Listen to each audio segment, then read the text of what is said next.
읽고 기도 간단히 하고 시작하도록 하겠습니다. 본문 말씀은 데살로니가전서 1장입니다.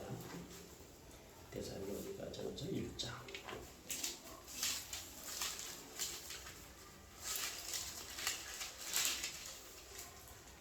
6절부터 8절까지 짧은 만큼 같이 읽을까요? 데살로니가전서 1장 6절부터 8절까지 6절부터 8절까지. 데살로니가전서 1장? 네, 1장 1장 6절에서 8절까지.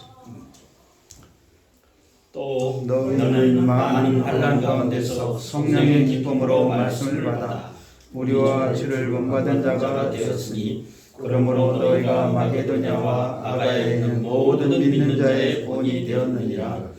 주의 말씀이 너희에게로부터 마게도냐와 아가야에만 들릴 뿐 아니라 하나님을 향하는 너희 믿음의 소문이 각지에 퍼졌으므로 우리는 아무 말도 할 것이 없노라. 아멘.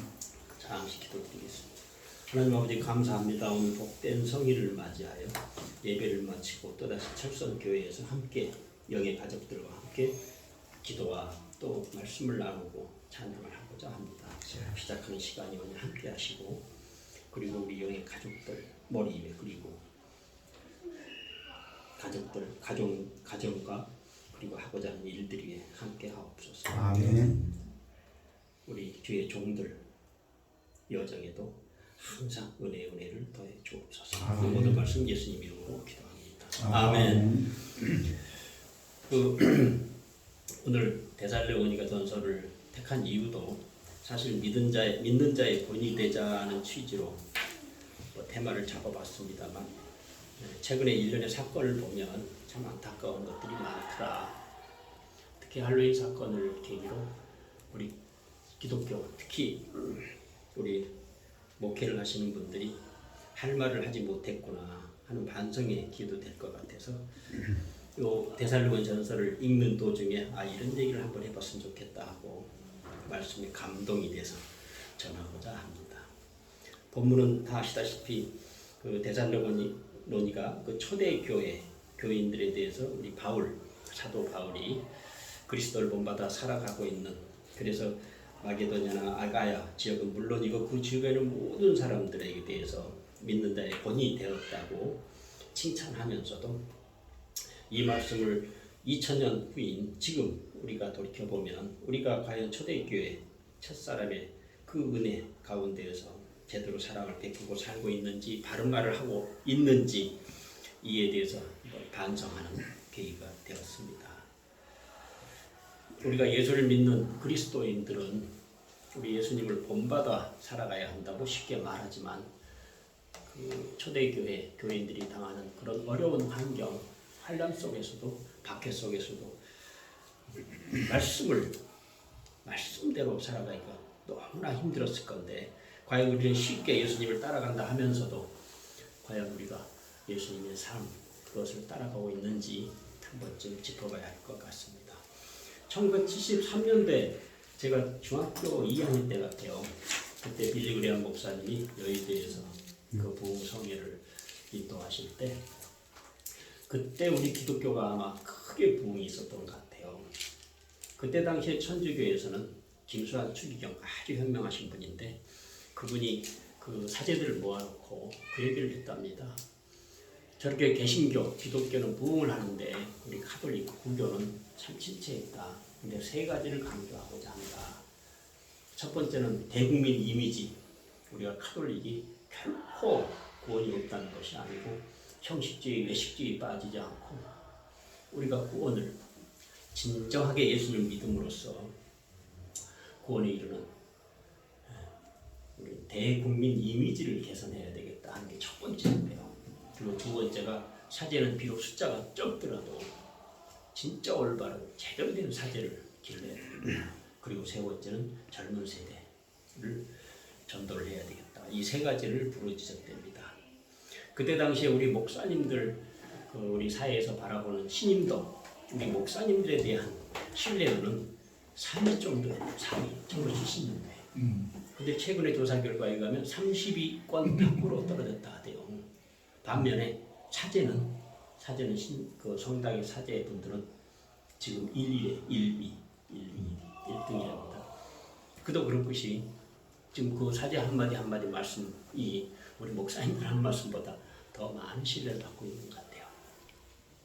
최근에 물론 박주환 신부 그런 실수하는 신부도 있지만 많은 분들이 우리보다는 어찌 보면 사회적인 신뢰도를 받고 있는 것 같아서 안타까울 뿐이에요.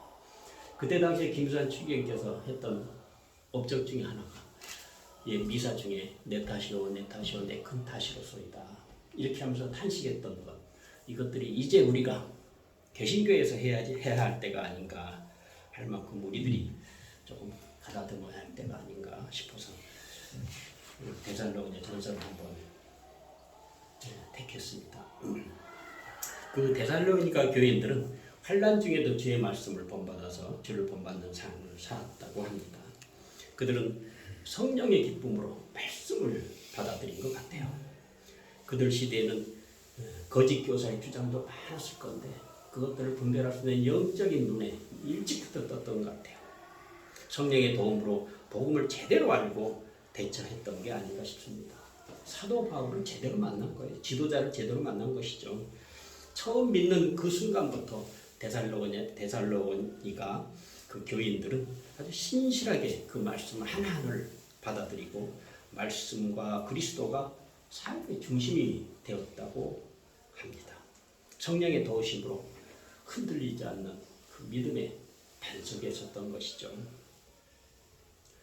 요한복음 11장 16절입니다.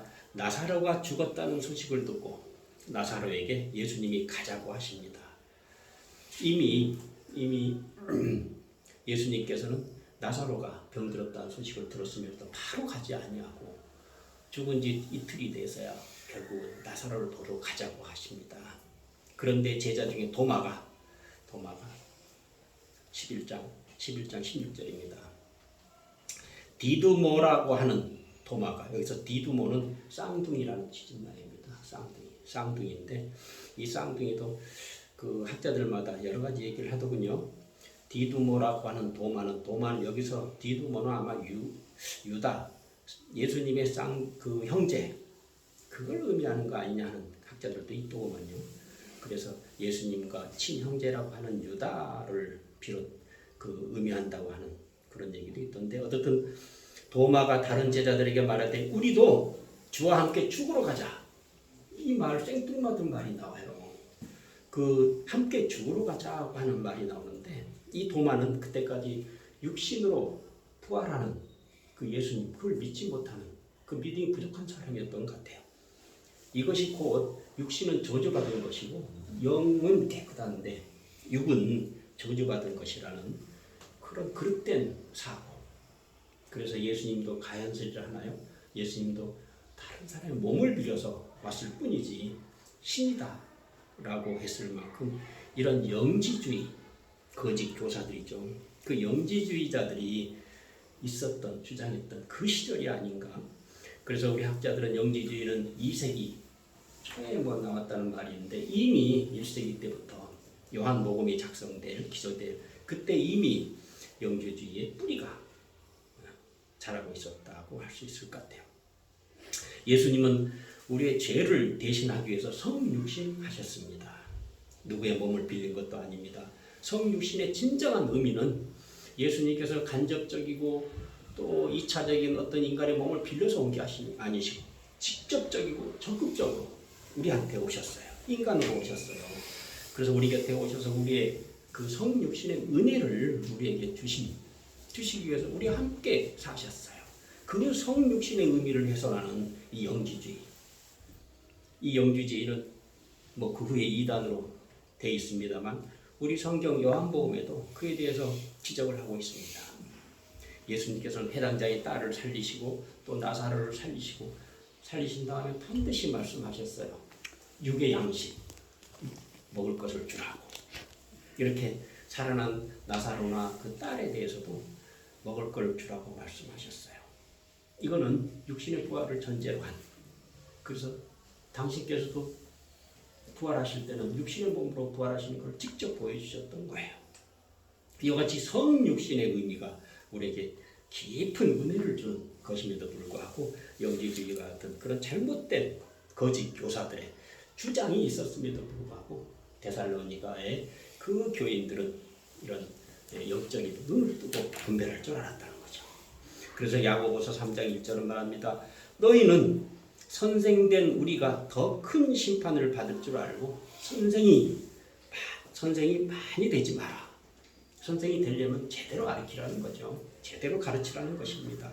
그와 같이 거짓된 믿음으로 속이는 그런 그 초대교회 시대에 그런 영지주의 같은 이단들이 있었음에도 불구하고 바울과 같은 지도자를 제대로 만나서 데살로니가 성도들은 올바른 신앙관, 올바른 부활관을 가질 수 있었던 것이죠.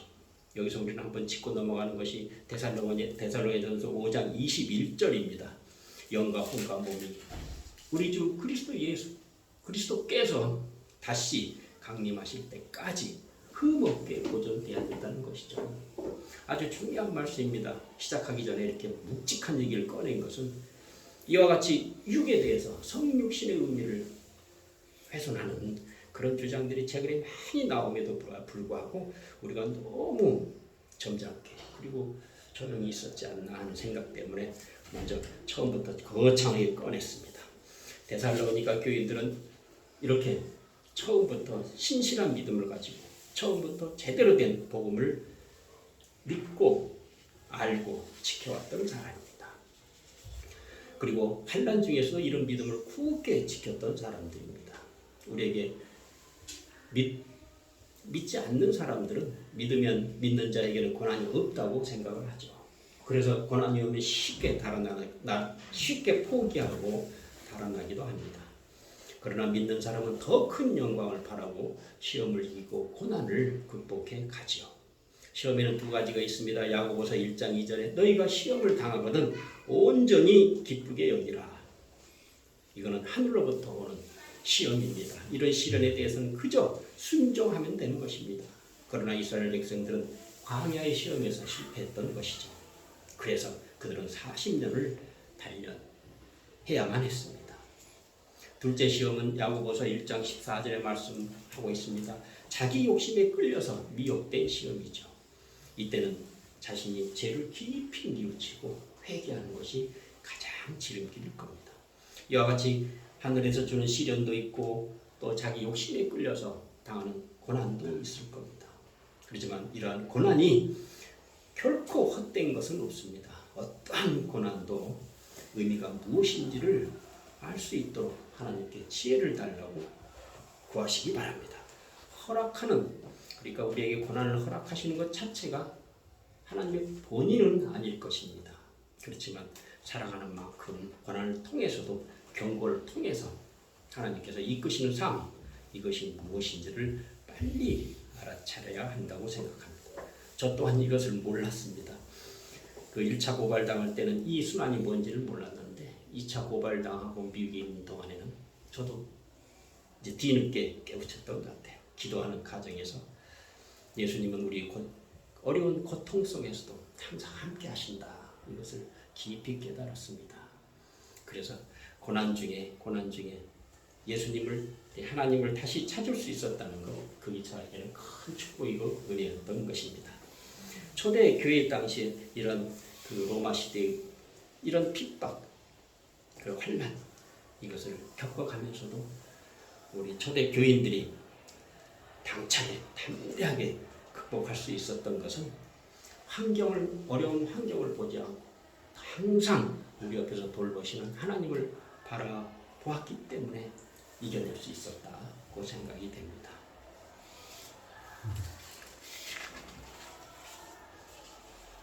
저는 미국에 있는 3년 반 동안 2권의 책을 출판하면서 일어설 수 있었습니다.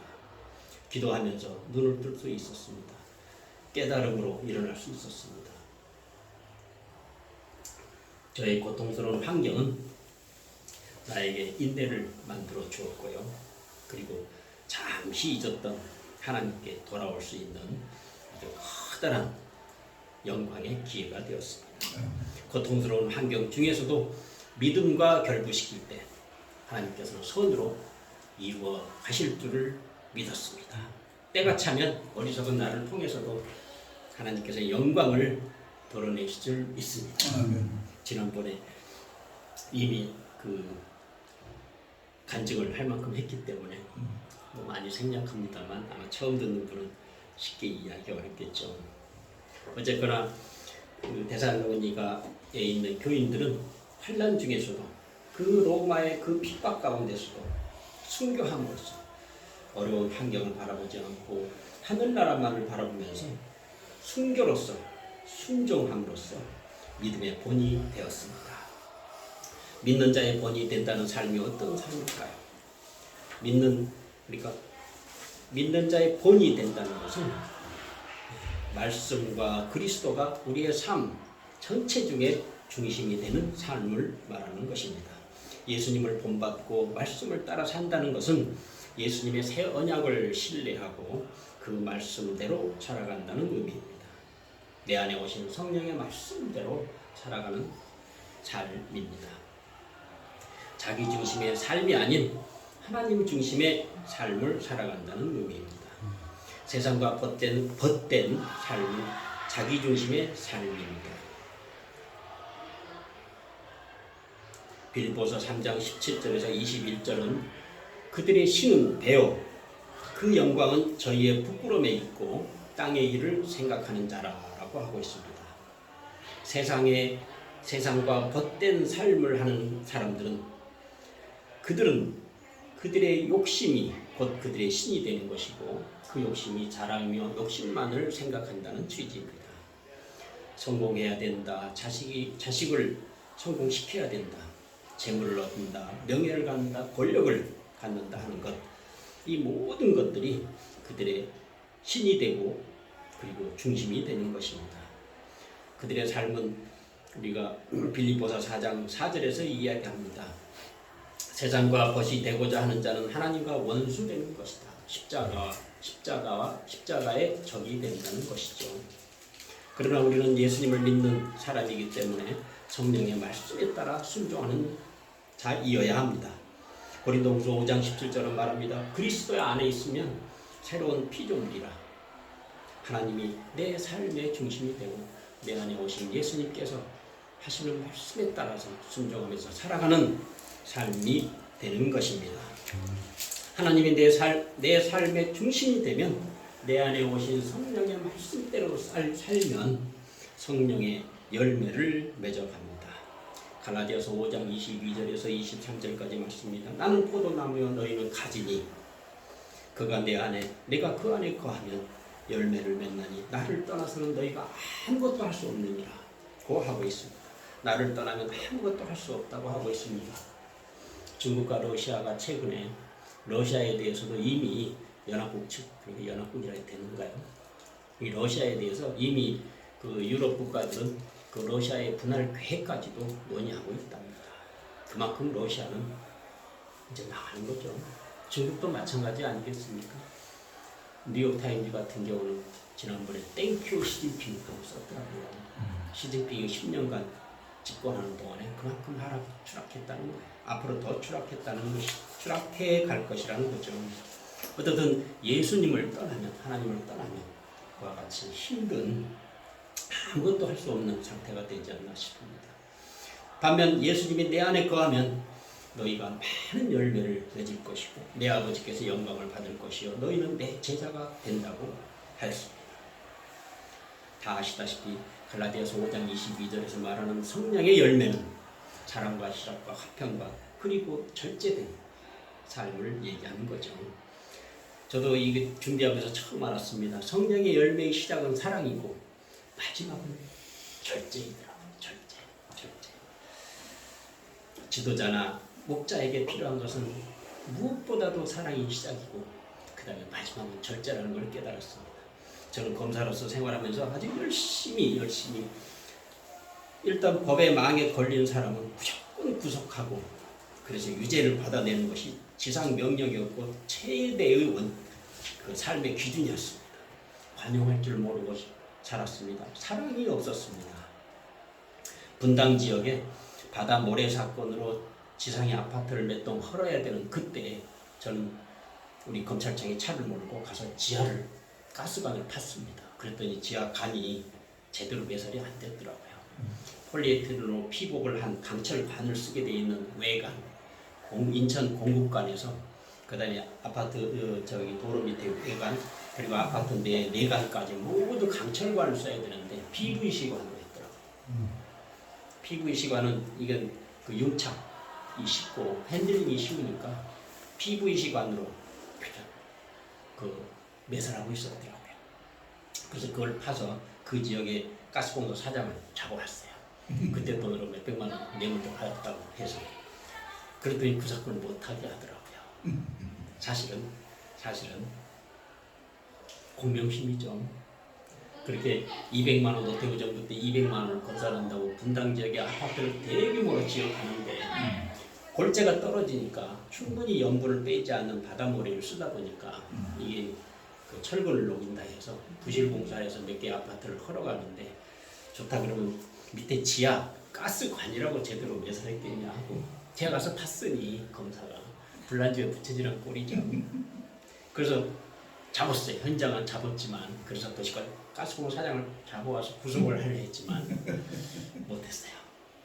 못하고 그때는 젊은 기운에 그래가지고 처벌만 해야 한다고 공명심에 날뛰었던 그때는 그게 부당하다고 생각했는데 차츰 돌이켜보니까 아 내가 참 관용이 없었구나 사랑이 없었구나 이걸 느꼈어요.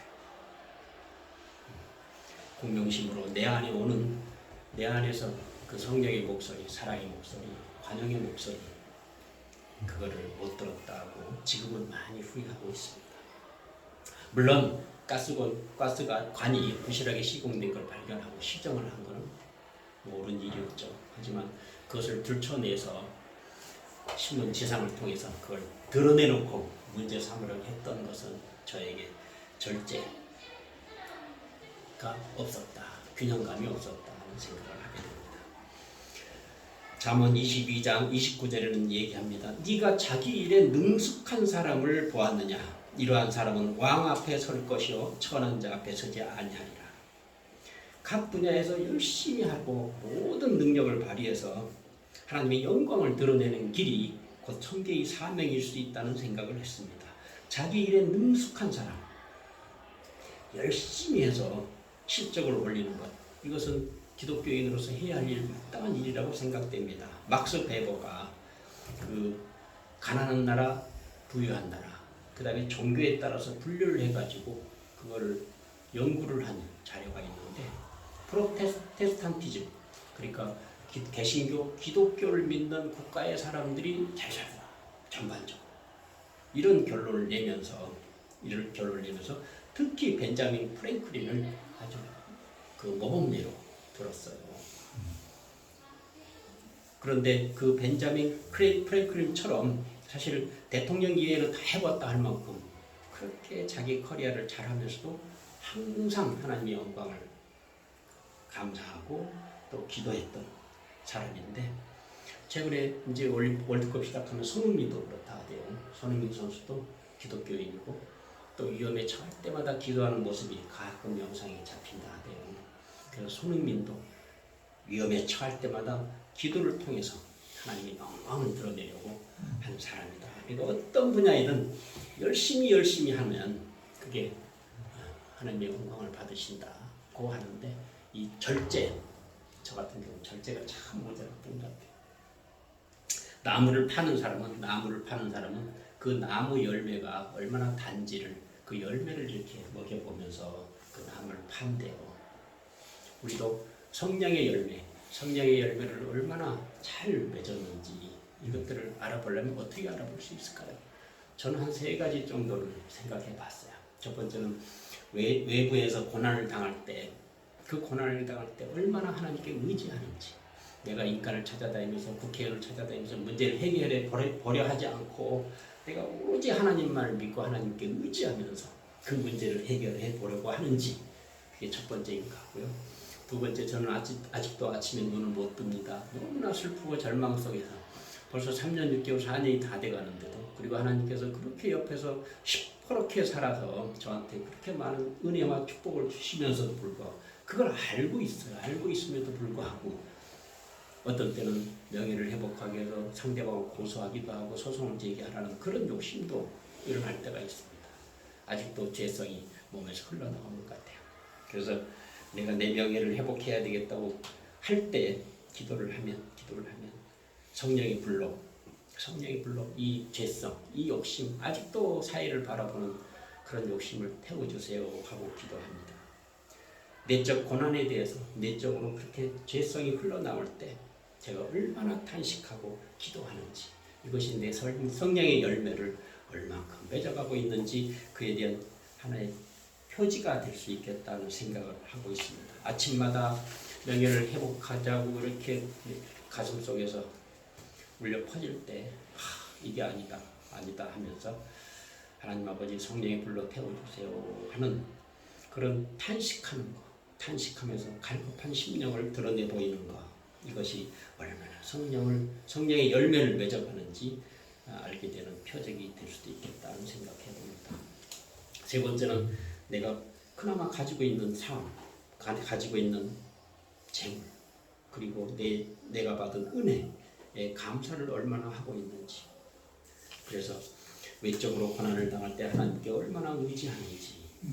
두 번째는 내적으로 내가 그 유혹에 빠질 때 그때 얼마나 내가 죄가 많은 사람인지 탄식하면서 기도를 하는지. 그리고 나에게 주어진 모든 것들이 하나님의 은혜이고 나의 공로가 아닌 것을 알고 하나님께 감사하는지, 이 세 가지가 내 안에 성령의 열매를 얼마나 맺어가고 있는지를 아는 표적이 될 수 있겠다는 생각을 해봅니다. 이제 마지막 끝으로 그리스도인이라면 이와 같이 데살로니가에 있는 그 교인들처럼 올바른 믿음을 가지고 아주 어려운 환경 속에서도 믿음의 본이 되었다. 그 믿음의 본이 된 것이 주변 사람에게 선한 영향력을 끼치는 그리스도인이 되었다는 것입니다. 그리스도의 말씀이 성령의 열매가 맺어지면, 그리고 우리 안에 성령이 충만하게 되면 거울에 반사되듯이 하나님의 영광을 알아보는 빛이 예수 그리스도의 얼굴에서 우리에게 그리고 다른 사람에게 반사되는 것 같습니다.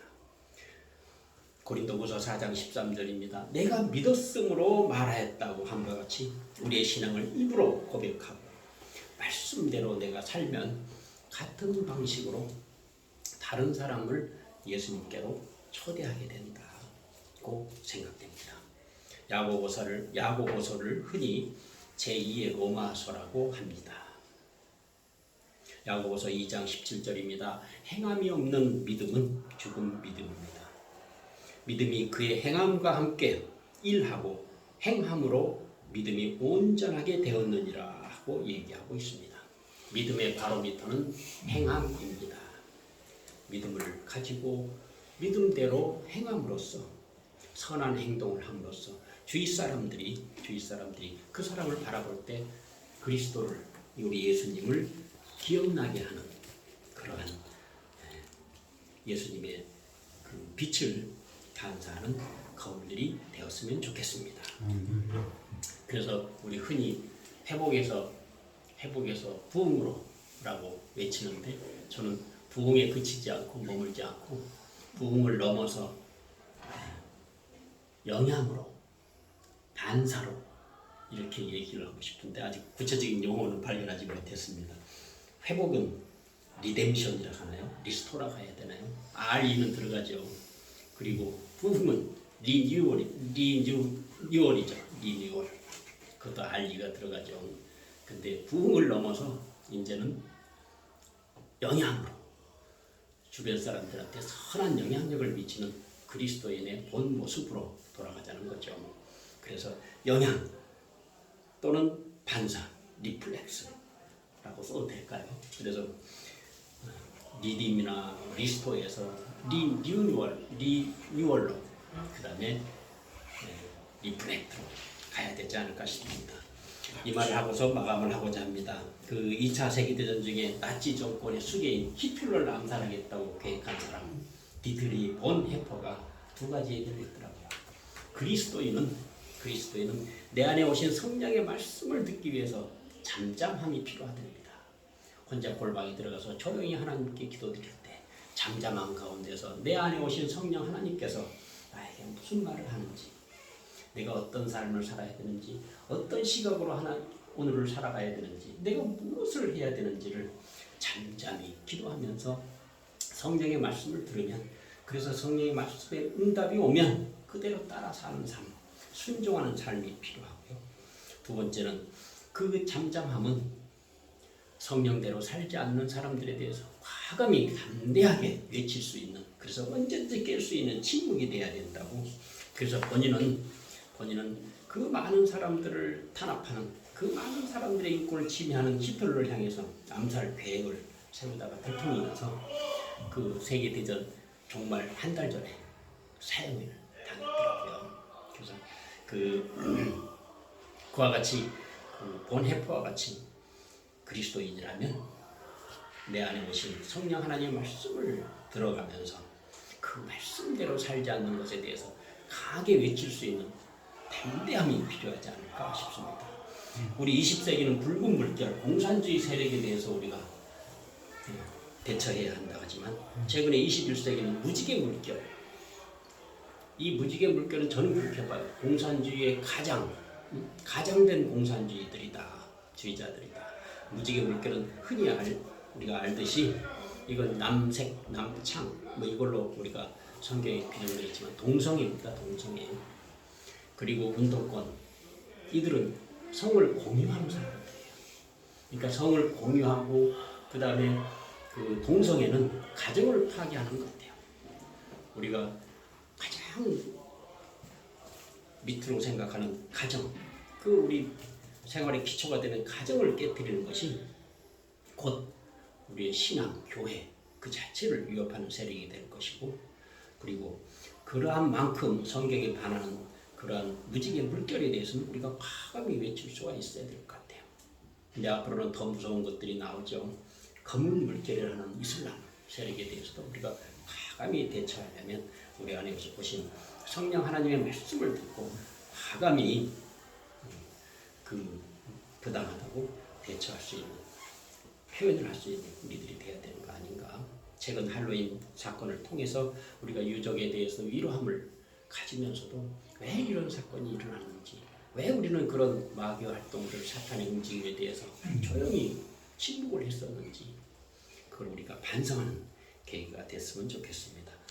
제가 구치소에 있으면서 이왕에 목사가 된 마당에 한 사람이라도 더, 한 영혼이라도 더 전도하면 좋겠다 해서 검사 출신이라고 그 덕고에 예우를 해준다고 혼자 이렇게 가둬놨었는데 하루는 건의를 했어요. 저도 7명이 함께 거처한 혼거로 옮겨달라고. 그래서 함께 예배를 드리고 기도를 하면 좋겠다고 해서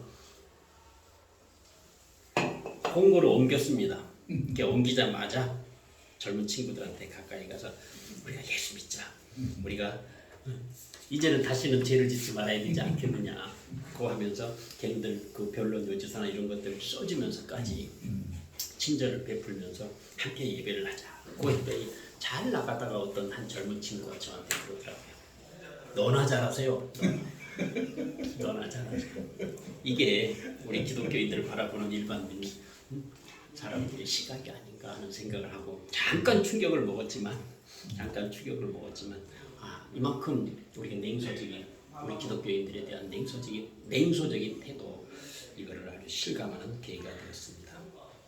바울은 자신의 서간문에서 자신을 소개할 때 하나님의 뜻으로 말미암아 그리스도 예수의 사도된 바울이라고 하고 있어요. 그래서 바울은 그 중심에 우리 예수 그리스도를 항상 마음의 중심으로 삼고 있다는 표현인 것 같습니다. 우리도 사실은 하나님의 뜻에 따라서 이 악한 세대, 참 갈 길 모르고 방황하는 이 악한 세대에 우리만이라도 예수님을 중심으로 살아가면서 바울 사도를 본받아서, 그리고 예수님을 본받아서 외양만이 아닌 우리 내면에 오신 그 성령 하나님의 말씀을 따라 순종에 가면 성령의 열매를 맺게 될 것이고 그 성령의 열매가 그 빛을 발해서 우리를 바라보는 사람들이 항상 우리 예수 그리스도 우리 예수님을 생각나게 하는 우리 성도 여러분들이 되었으면 좋겠습니다. 아멘. 하나님의 뜻과 그리스도의 말씀이 중심되어 살아감으로써 우리를 보는 이마다 그리스도를 생각나게 하는 말씀의 산 증인들이 되시기를 축원합니다. 아멘. 축원합니다. 감사합니다. 기도하십니다. 하나님 아버지 감사합니다. 비록 적은 수의 모임이지만 외양만 보지 마시고 우리의 믿음과 행함을 보시고 우리 안에 오셔서 우리 안에 항상 함께 하셔서 우리 함께 예배드리는 영의 가족의 머리 위에 그리고 우리 함께 우리 가슴 안에 우리 예수님 오셔서 참 주인이 되시옵소서. 우리의 빛과 우리가 빛과 소금이 될 수 있도록 항상 하나님의 지혜를 더해 주시고 은혜를 더해 주옵소서. 이 모든 말씀 예수님 이름으로 기도드립니다. 아멘.